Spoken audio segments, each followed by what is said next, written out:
हमारी संस्कृति, हमारी पहचान। यज्ञ, योग, आयुर्वेद सदा रहे हमारे साथ। भारत के प्राचीन ग्रंथों एवं आधुनिक विज्ञान का दिव्य संगम, यज्ञ महिमा।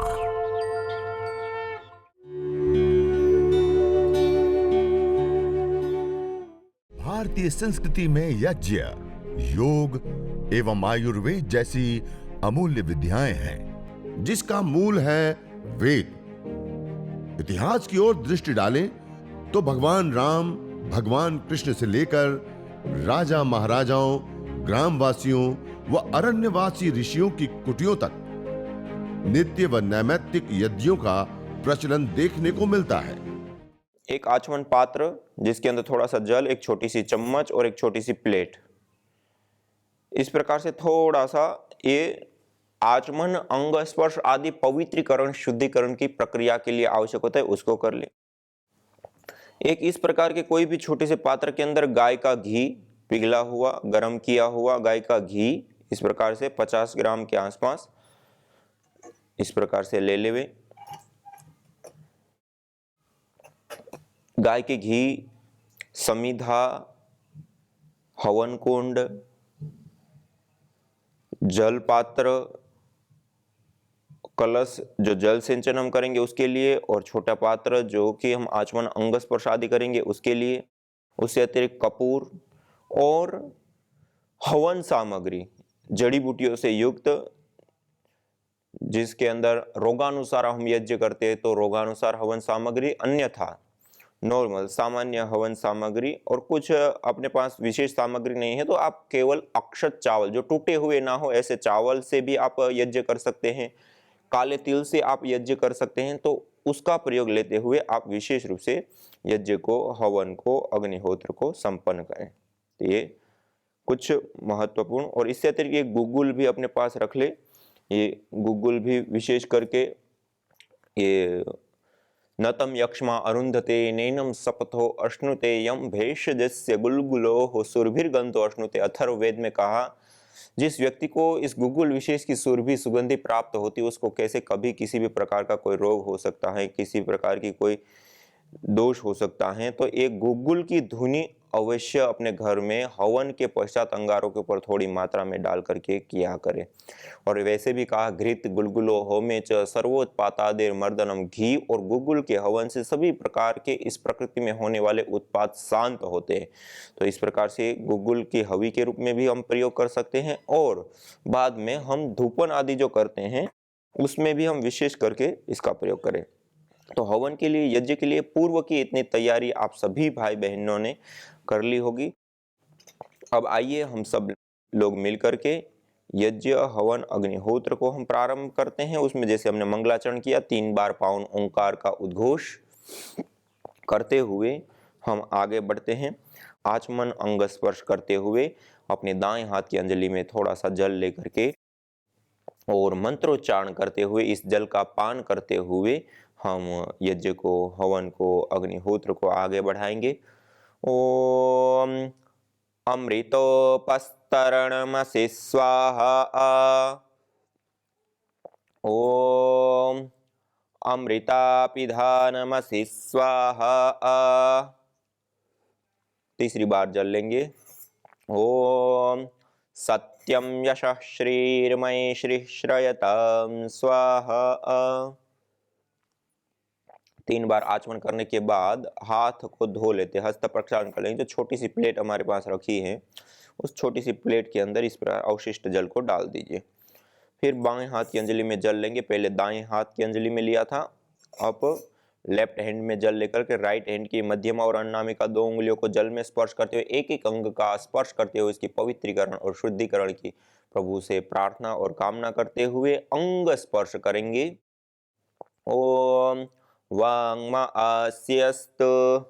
ओम नसोर्मे प्राणोऽस्तु। ओम अक्ष्णोर्मे चक्षुरस्तु। ओम कर्णयोर्मे श्रोत्रमस्तु। ओम बाह्वोर्मे बलमस्तु। ओम ऊर्वोर्म ओजोऽस्तु। ओम अरिष्टानि मिंगानि तनुस्तन्वा में सह सन्तु। शरीर के सभी अवयवों के ऊपर, अंगों के ऊपर जल का छिड़काव कर देते हैं। यह आचमन और अंग स्पर्श की पवित्रीकरण और शुद्धिकरण की प्रक्रिया हमने संपन्न की। आचमन अंग स्पर्श के बाद अब हम सभी लोग हाथ जोड़ते हुए पूरे श्रद्धा भाव के साथ युक्त होकर के ईश्वर स्तुति प्रार्थना उपासना के 8 मंत्रों का पूरे श्रद्धा भाव के साथ हम उच्चारण करेंगे। अथ ईश्वर स्तुति प्रार्थना उपासना। ओम विश्वानि देव सवितर्दुरितानि परासुव यद्भद्रं तन्न आसुव। ओम हिरण्यगर्भः समवर्तताग्रे भूतस्य जातः पतिरेक आसीत् सदाधार पृथिवीं द्यामुते मां कस्मै देवाय हविषा विधेम। ओम य आत्मदा बलदा यस्य विश्व उपासते प्रशिसंयस्य देवाः यस्य छायामृतं यस्य मृत्युः कस्मै देवाय हविषा विधेम। ओम यः प्राणतो निमिषतो महित्वैक इद्राजा जगतो बभूव य ईशे अस्य द्विपदश्चतुष्पदः कस्मै देवाय हविषा विधेम।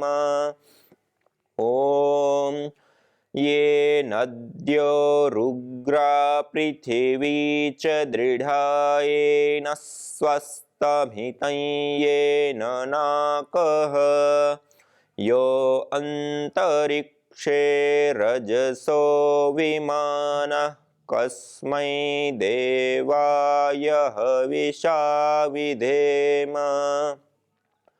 ओम प्रजा आपतेन त्वदेतान्यन्यो विश्वा आजातानि परिता बभूव यत्का आमास्ते जुहुमस्तन्नो अस्तु वयं स्याम पतयोरयीणाम्।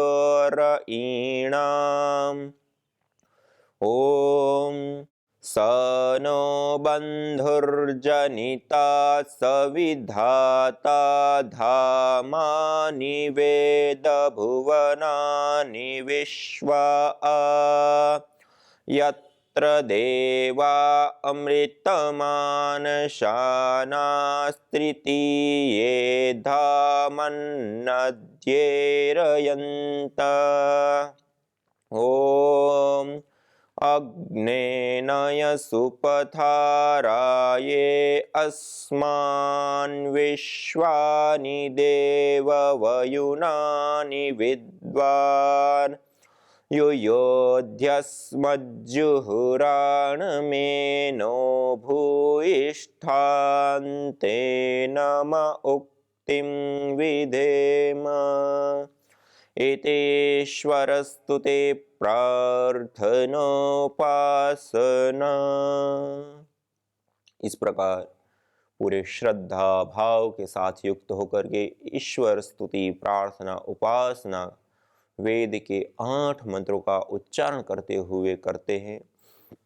उसके पश्चात अब हम दीप प्रज्वलन करते हुए हम यज्ञ को, हवन को, अग्निहोत्र को और आगे बढ़ाते हैं। तो आइए सभी लोग हाथ जोड़ते हुए अग्नि देवता का आह्वान करते हुए 3 महाव्याहृतियों का उच्चारण करते हुए हम दीप प्रज्वलन करेंगे। ओम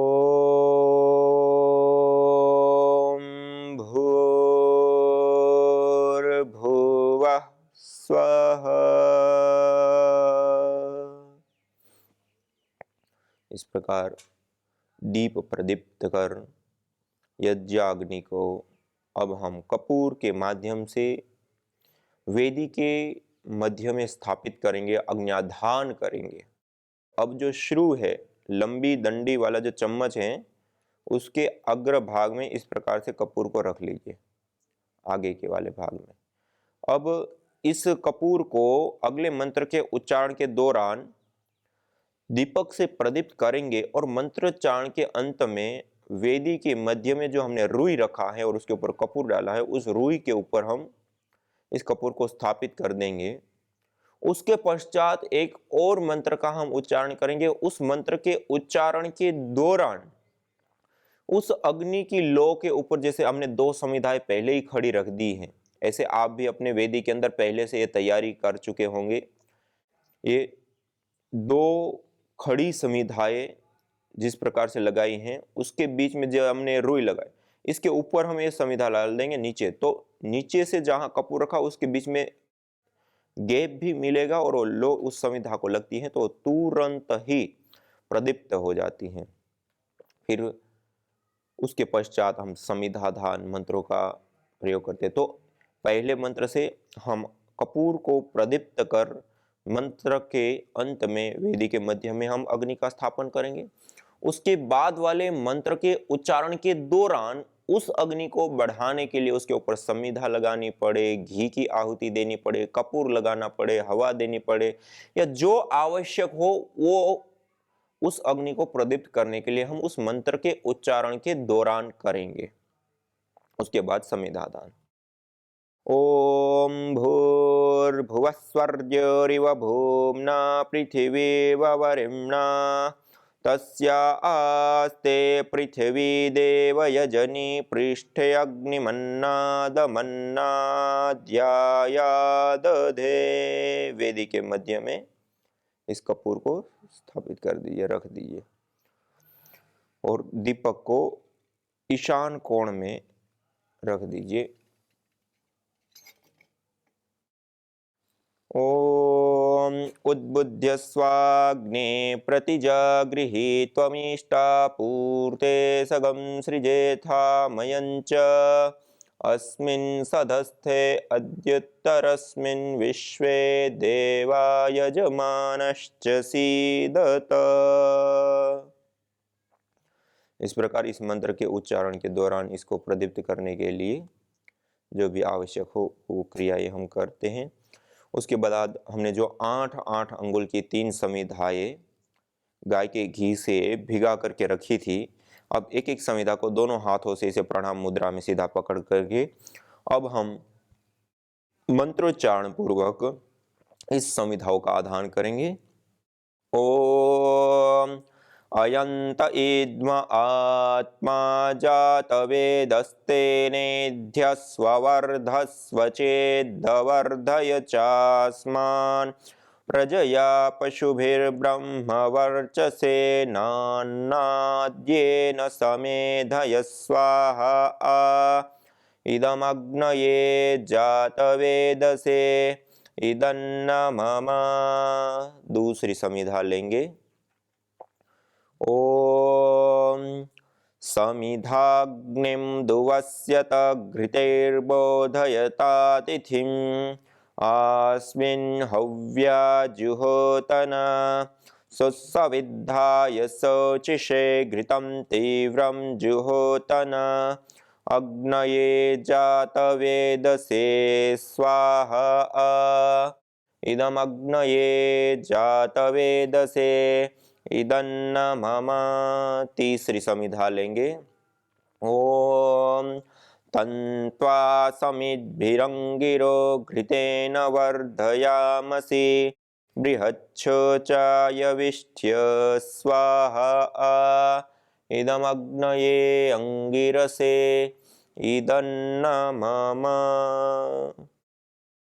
इस प्रकार यह हमने समिधाधान किया। समिधाधान के पश्चात अब हम पंचघृत आहुति प्रदान करेंगे।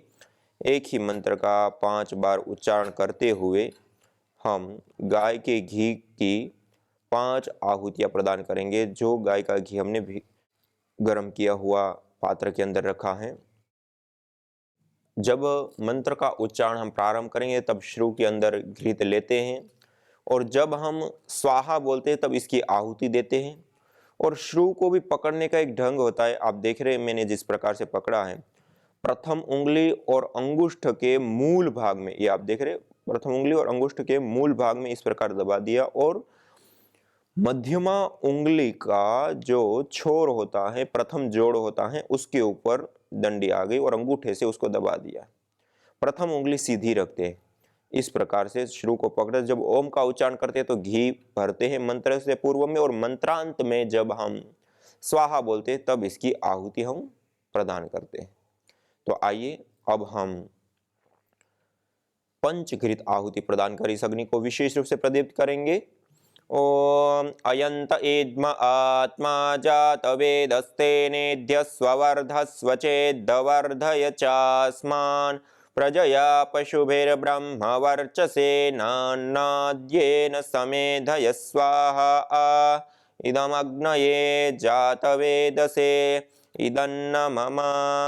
ओम अयंत इद्म आत्मा जात वेदस्तेनेद्य स्ववर्धस्व चेद्वर्धय चास्मान् प्रजया पशुभिर्ब्रह्म वर्चसेनान्नाद्येन समेधय स्वाहा इदमग्नये जातवेदसे इदन्न मम।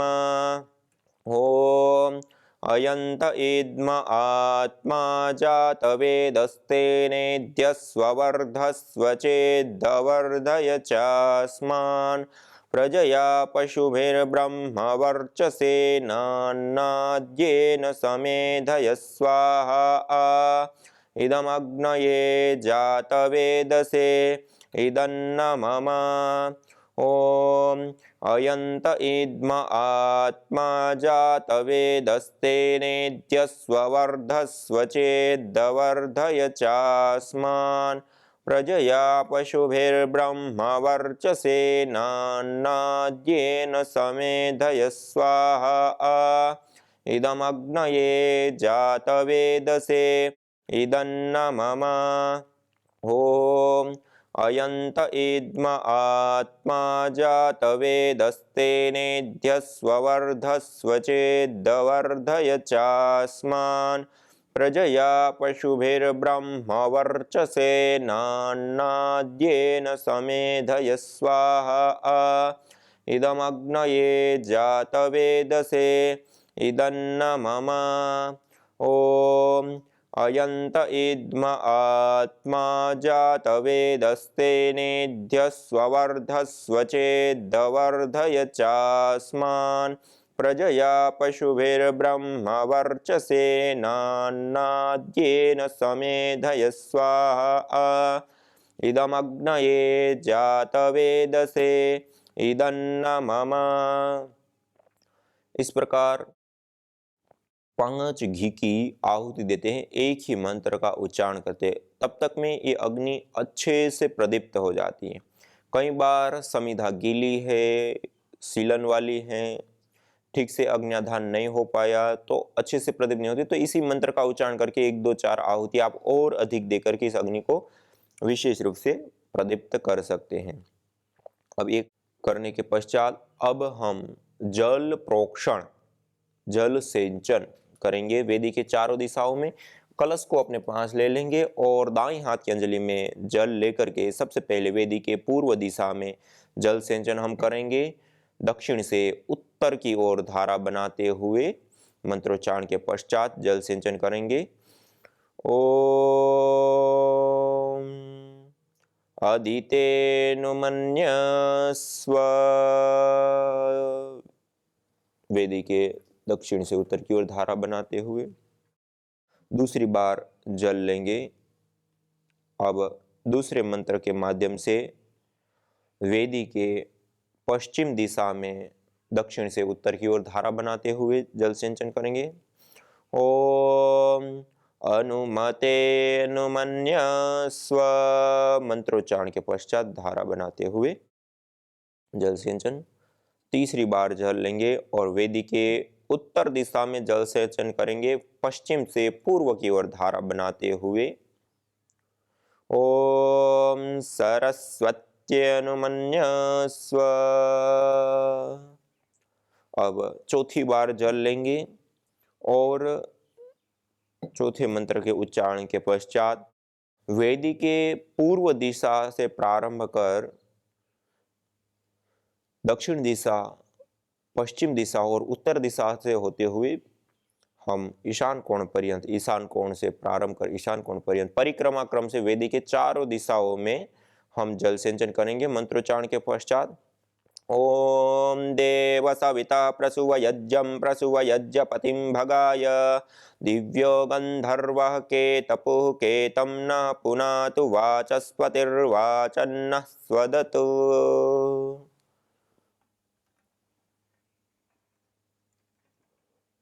वेदी के चारों दिशाओं में परिक्रमा क्रम से जल सिंचन। यह मुख्य जो हमें आहुतियां प्रदान करनी है वहां तक की ये प्रक्रिया संपन्न हो गई। इसको आप प्रतिदिन अपने घर के अंदर जब करते हैं देव यज्ञ के रूप में या चिकित्सा यज्ञ के रूप में, हमने जैसे अग्नि प्रदीप्त की, ऐसे पहले से ही अग्नि प्रदीप्त कर उसके ऊपर कुछ संविधाओं का चयन कर दे। वो अग्नि अच्छे से प्रदीप्त हो जाए, इस प्रकार जब अभी आप देख पा रहे हैं इसे, उसके पश्चात हम आचमन, अंग स्पर्श, पवित्रीकरण, शुद्धिकरण की प्रक्रिया और जल सिंचन करके और उसके बाद सीधा हम जो मुख्य आहुतियां होती हैं उन आहुतियों को प्रदान कर सकते हैं और यज्ञ को संपन्न कर सकते हैं।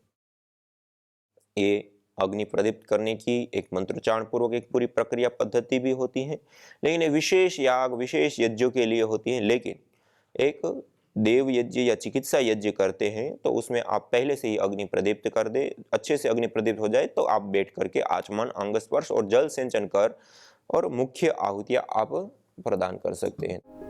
जो तुम चाहते हो रोगों से छुटकारा, तो लो नियमित यज्ञ का सहारा। यज्ञ की यह शुद्ध हवा सब रोगों की है दवा। आयुर्वेद ग्रंथों में यज्ञ को देवीय चिकित्सा कहा है और कहा आयुर्वेदेषु यत् प्रोक्तम यस्य रोगस्य भेषजं तस्य रोगस्य शांत्यर्थम तेन तेनेव होमये। अर्थात आयुर्वेद के अंदर जिन रोगों की शांति के लिए जिन जिन औषधीय द्रव्यों का सेवन करने के लिए कहा जाता है, उन्हीं द्रव्यों से हवन करने पर वह रोग हमारे शांत हो जाते हैं, दूर हो जाते हैं, नष्ट हो जाते हैं। अतः आइए हमारे ऋषियों द्वारा प्रदत्त देवीय चिकित्सा यज्ञ को अपनाएं और अपने स्वास्थ्य को समृद्ध बनाएं।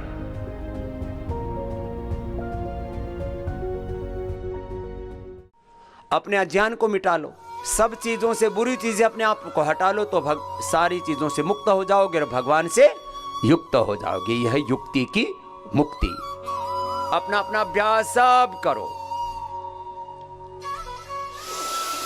हवन कुंड पर बैठ करके हवन करने के लिए मैंने बोला हुआ था, विशेष रूप से सुबह के समय एपिलेप्सी के पेशेंट,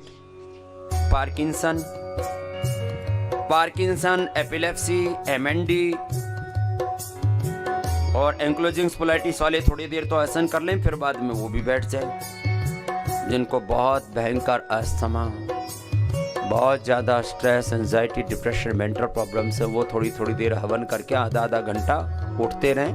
कुछ कब्जा जमा के बैठ जाते हैं, फिर उठते ही नहीं वहाँ से। एक घंटे बाद उठा दिया करो, दूसरे आ जाया करें फिर उनके स्थान पर। एक छोटा छोटा दिमाग हर सेल के पास है। इसलिए मैं कह रहा हूँ, आप करोड़ों अरबों खरबों तरह से घायल है, आहत है तो, और फिर ये यहाँ चारों तरफ हवन के का धूम्र देते हैं। यह हवन चिकित्सा, यज्ञ चिकित्सा भी मैंने पहली बार शुरू की। मैं बचपन से हवन करता था, पहले चोरी छिपे करता था, क्योंकि घर वाले जो है टोकते थे, खाने को घी नहीं तो हवन में फूक रहा है।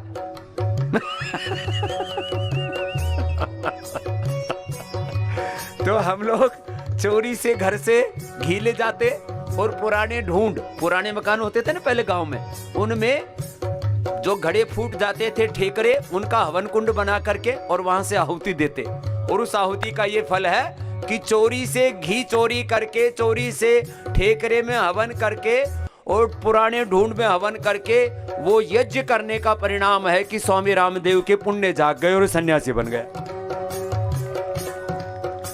इसका मतलब ये नहीं कि जो हवन करेंगे सब सन्यासी बन जाएंगे। यज्ञ भारतीय संस्कृति का मूल है। तो आइए हम संकल्प लें, संसार के श्रेष्ठतम कर्म यज्ञ को अपनाएं, पिंड और ब्रह्मांड में संतुलन कायम करने वाले यज्ञ को अपने जीवन का अभिन्न अंग बनाएं एवं प्रकृति मां के प्रति अपने ऋणों को अदा करें। विश्व स्वास्थ्य का एक नारा, यज्ञ से होगा जग उजियारा। भारतीय संस्कृति की अमूल्य विरासत यज्ञ की महिमा को जानने हेतु वैदिक चैनल पर प्रतिदिन प्रातः एवं सायं 11:30 बजे यज्ञ महिमा कार्यक्रम से जुड़े। विशेष जानकारी हेतु संपर्क करें। मोबाइल 9068565306।